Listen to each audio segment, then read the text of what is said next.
Hello Year 13, in this video you're going to learn how to develop your skills using AO2 for section A1 in your Lit B1 exam.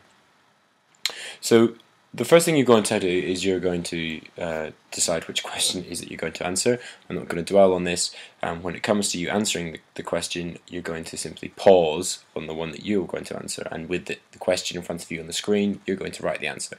But I would say that you have to watch the whole video before you make that decision or you write your answer. So here's the first one. You can either answer on the curious incident, the dog in the nighttime. Feel free to pause. You can answer on The Great Gatsby. Once again, feel free to pause. Or you can answer on The Kite Runner. Again, feel free to pause. Now, what I'm really actually interested though in this video is looking at the skills that you're going to need to be successful in answering these questions, or at least certainly more successful than perhaps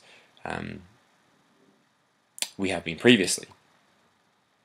So I really want you to print out this mark scheme. It's on my blog. You can select the picture and copy it into a Word document or just print it from the website. But I want you to have this document in front of you, and I particularly want you to look at these bands here, band 3 to band 5, because I want you to be very aware of what it takes to get from here to here. Some of the key differences. Here, you're merely sort of talking about several points. You're mostly talking just about language points. Quite straightforward with some use of evidence. And what we're seeing is the beginnings of a connection between authorial method and the story. So this kind of a person is probably mostly either telling the story or they are making general points about what the author's doing. Maybe saying it's written in the first person. So general stuff. To get up to band 4, you'll notice there's a bit of a difference, because here we have an idea of structure and voice coming in. So in order to get to a band 4, you need to be using the words structure and voice, and you need to be talking precisely about what the author is doing with them. But it's quite good in a sense to know that, because if you haven't been getting band 4s and you haven't been using those words, that's what you need to start doing. And we need to have a slightly clearer explanation of how a writer constructs a story. So that's the idea that actually this isn't a question which is about theme, it's a question about how an author actually builds a story and puts it together. Band 5. Once again, we have points fully developed and analysed. So again, more not simply explained. We have things analysed, so you're talking about why the author is doing that, the specific effect that it's having on the reader, maybe multiple effects that it's having on the reader. It's also about connecting different techniques together, saying that both the structure and the characterization work to do a particular thing. This is significant. Good analysis of structure and voice. So again, key idea, structure and voice in there, and also very good sense of the writer constructing the story. So I think it is important for you to be using that word, constructs. This is how I say Mark Haddon constructs his characters. This is how Fitzgerald uses setting to construct a particular narrative effect.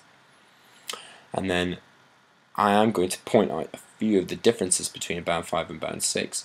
This word, evaluate, is of crucial importance. If you're evaluating something, then you are saying that perhaps a particular aspect of narrative is the most significant.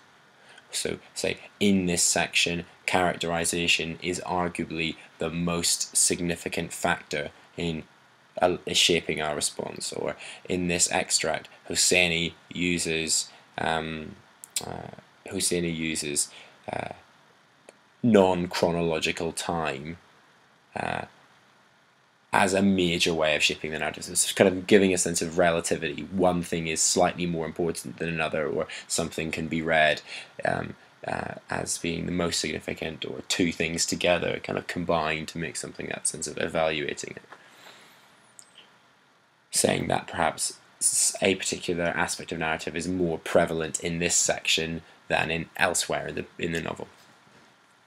Okay, as a little exercise for yourself, I've also included 2 essays for you to have a look at. Again, pause these and read at your own time. And with the mark scheme in front of you, I want you to think, what would you give each one of these?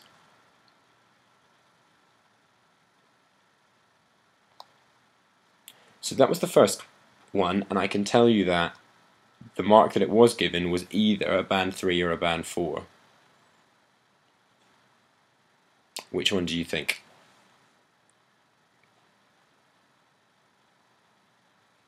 Why don't you rewind the video and have a look again?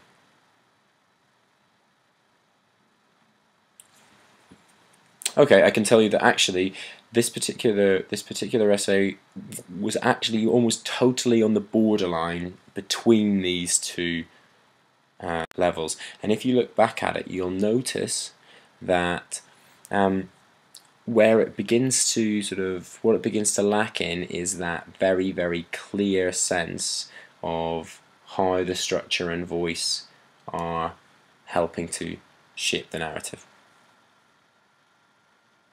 If you look, it does talk a lot about characters, but I think having a look at this section, you begin to notice, well, actually that's just kind of just character study, which isn't going to get us anything at all. Much, much better when it's talking about the construction of the setting. And indeed, the strongest paragraph, according to the examiner, was this one, which is, in a sense, actually focusing on structure. It's just a shame that the writer, the candidate here, wasn't very precise about that. It wasn't saying, well, actually, the way the novel is structured, the way that this section is structured, is significant. So it falls sort of in between these two levels. Next up, have a read of this one. Again, pause it and look at it in your own time.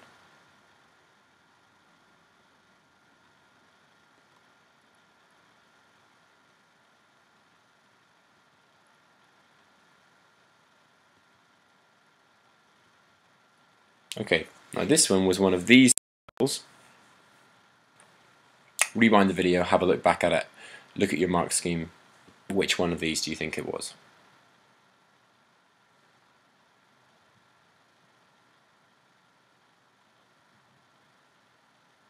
Okay, again, I can tell you this one was also on that borderline between these two categories, and I'm going to leave it up to you to decide why you think it didn't quite do enough to get into this bracket. What are the key words in here that it didn't quite hit?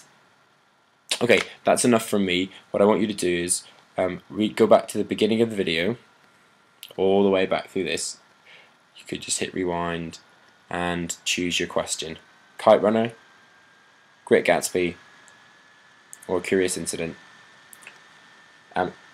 Bring it to next Monday's lesson, or even better, post it as a comment on my blog. If you post it on my blog, I will have it ready for you on Monday. Good luck.